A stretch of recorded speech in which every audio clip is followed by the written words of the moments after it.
Bonsoir à tous, bienvenue sur Radio Sensation Normandie pour votre mag immobilier du vendredi. Vous avez remarqué que la rénovation du théâtre, situé en centre-ville de Bernay, face à la gare, avance à grands pas.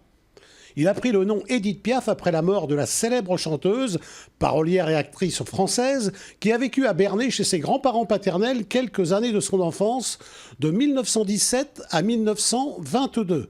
Rappelons qu'elle est née en 1915. Le film La Môme, 2 Oscars à son compteur, réalisé par Olivier Dahan, sorti en 2007, retrace la vie d'Édith Piaf, incarnée par Marion Cotillard. Revenons maintenant à un sujet qui préoccupe de nombreux Français. Intempéries, inondations, assurance. Qui dit assurance dit indemnisation. En France, 3,5 millions de logements sont construits en zone inondable. Et beaucoup n'ont jamais été inondés, bien sûr.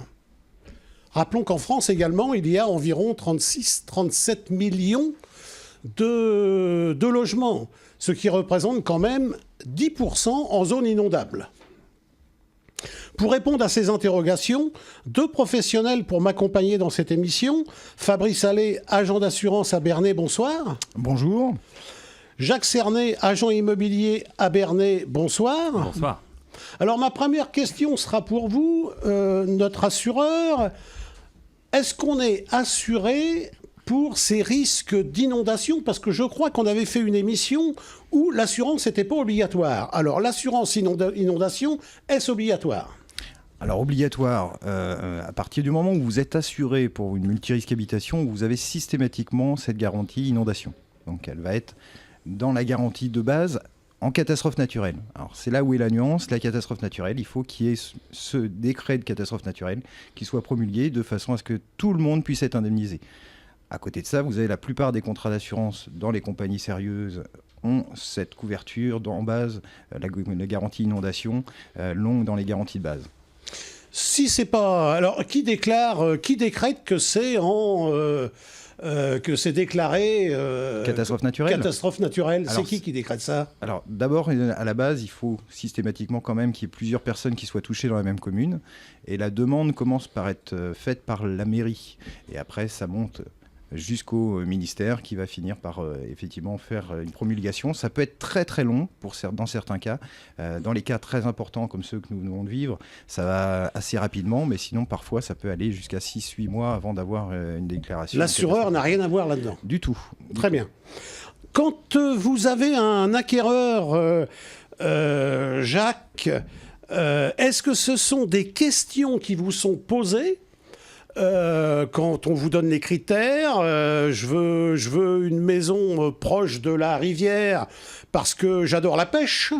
Est-ce que votre travail, c'est d'aviser? Est-ce que vous avez des informations? Comment vous vous y prenez? Est-ce que l'acquéreur demande des informations si c'est inondable, etc.? Alors, l'acquéreur peut parfois demander des informations, il y a le cas. Mais nous, en cas de vente, nous avons l'obligation d'informer s'il y a ce qu'on appelle un plan de prévention des risques naturels, miniers, technologiques, et d'informer le client sur d'autres risques éventuels, les risques sur les sols argileux, s'il y a des carrières. On a obligation vraiment d'informer l'acquéreur sur les possibilités de catastrophes naturelles, mais si elles ne sont pas arrivées, pour que quand il fasse son achat, il le fasse en pleine connaissance de cause. C'est un document, j'ai vu passer ça là pour le début de l'année. Là. Avant, il y avait ce que vous appeliez, alors vous allez vous expliquer ce que c'est, le RNMT, et depuis le 1er janvier 2018, on appelle ça l'ESRIS. Et qu'est-ce qu'il y a en plus? C'est du rajout sur le RNMT? Alors, le RNMT, c'est l'état des risques naturels, miniers et technologiques. L'ESRIS va prendre en compte la servitude des sols où notamment on va intégrer des risques de pollution connus sur les sols. En fait, c'est simplement une régularisation de ce qui se passe dans beaucoup d'actes notariés où les notaires vont chercher dans certaines bases type BASIAS et bases spécialisées savoir s'il y a des pollutions connues pour informer au maximum l'acquéreur. Donc un bien pour l'acquéreur. Exactement.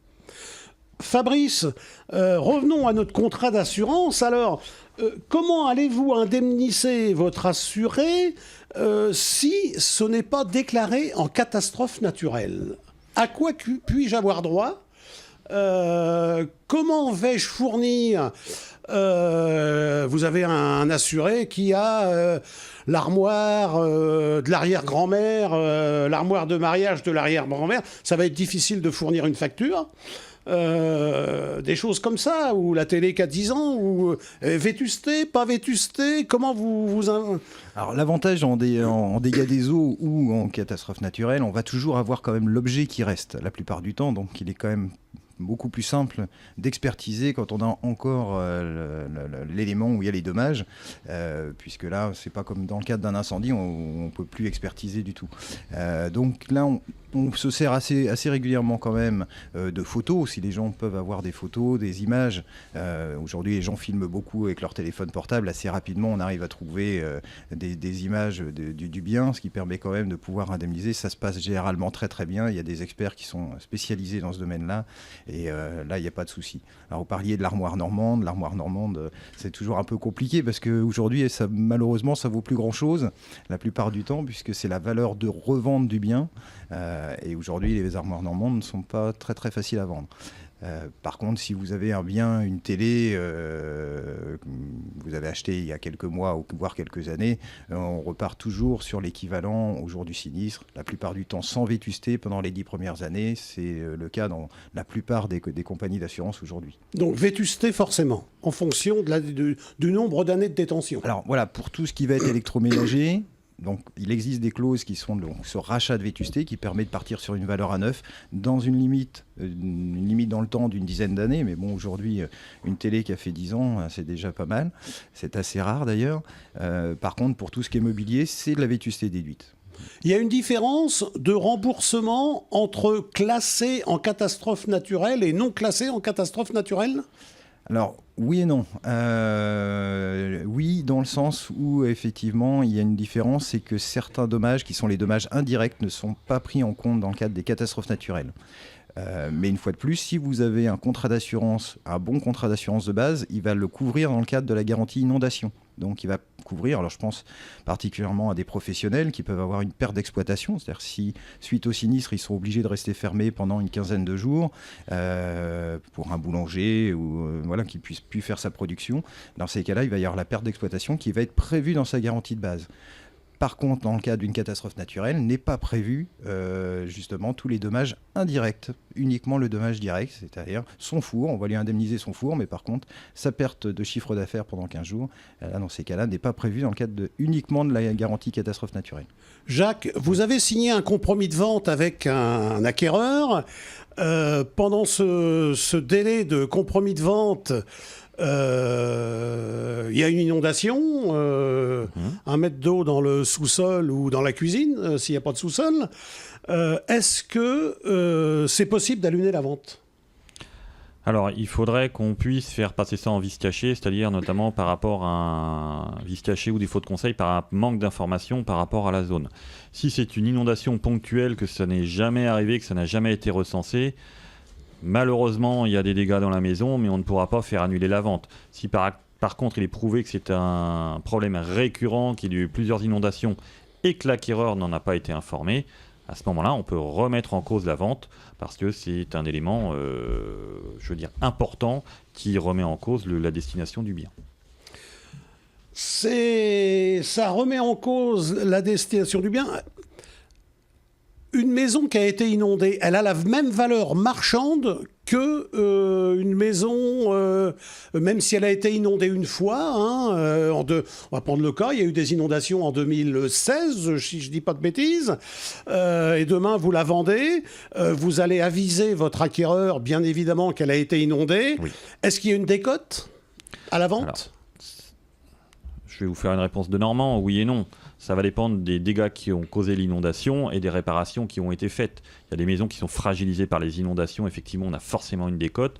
Il y a des maisons pour lesquelles l'inondation a eu lieu, mais on a pu réparer dans l'ensemble des dégâts et la maison n'est pas fragilisée. À ce moment-là, si c'est une inondation ponctuelle, on informera l'acquéreur puisque c'est une obligation au moment d'un compromis d'en informer et on ne comptera pas particulièrement de décote. Messieurs, on n'a plus de temps. Je vais vous remercier de ces informations, précieuses informations. Vous pouvez retrouver votre mag immobilier sur notre site ou application Radio Sensation Normandie. On se donne rendez-vous vendredi prochain à 19h35 après le Flash Info Régional pour la seconde partie de cette émission. Je vous souhaite une très belle soirée en écoutant Radio Sensation.